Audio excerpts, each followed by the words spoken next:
धर्म पंथ जात एक जाणतो मराठी, एवढ्या जगात माय मानतो मराठी.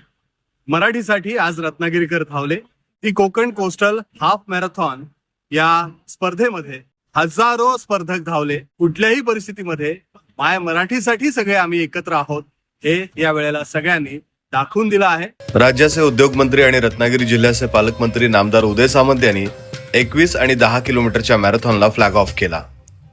जगामध्ये एखाद्या भाषेवर मॅरेथॉन स्पर्धा होते हे कोकण कोस्टल मॅरेथॉन हाफ मॅरेथॉननं सिद्ध केलेलं आहे. मी राज्याचा मराठी भाषेचा मंत्री आहे आणि मराठी भाषेसाठी ही धाव होते हे जगातलं पहिलं उदाहरण आहे. आणि म्हणून कोस्टल मॅरेथॉनच्या सर्वच माझ्या सहकाऱ्यांना मी मनापासून धन्यवाद देईन. आणि याचं वैशिष्ट्य दुसरं काय तर आपण जगभरातल्या मॅरेथॉन बघितलेल्या आहेत. त्या जगभरातल्या मॅरेथॉनला इंग्रजी गाणी लावून मॅरेथॉन केले जाते, परंतु जगातली पहिली ही मॅरेथॉन स्पर्धा आहे की जिथं मातृभाषेची गाणी लावून आणि पारंपरिक वेशभूषेमध्ये ही मॅरेथॉन स्पर्धा होते.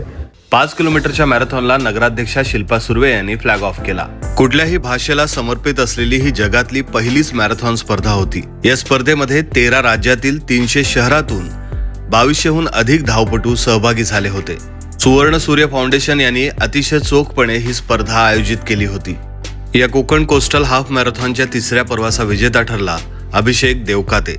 त्याने 1 तास 10 मिनिटं आणि 7 सेकंदात 21 किलोमीटरचे चढ उतार वळणांचे रस्ते असलेले आव्हानात्मक अंतर पार करून विक्रम केला. आधीच्या पर्वातील स्वतःचाच विक्रम त्यानं मोडला आहे. त्याच्या पाठोपाठ अमोल अमुने आणि गौरव काकडे यांनी अनुक्रमे द्वितीय आणि तृतीय क्रमांक पटकावला.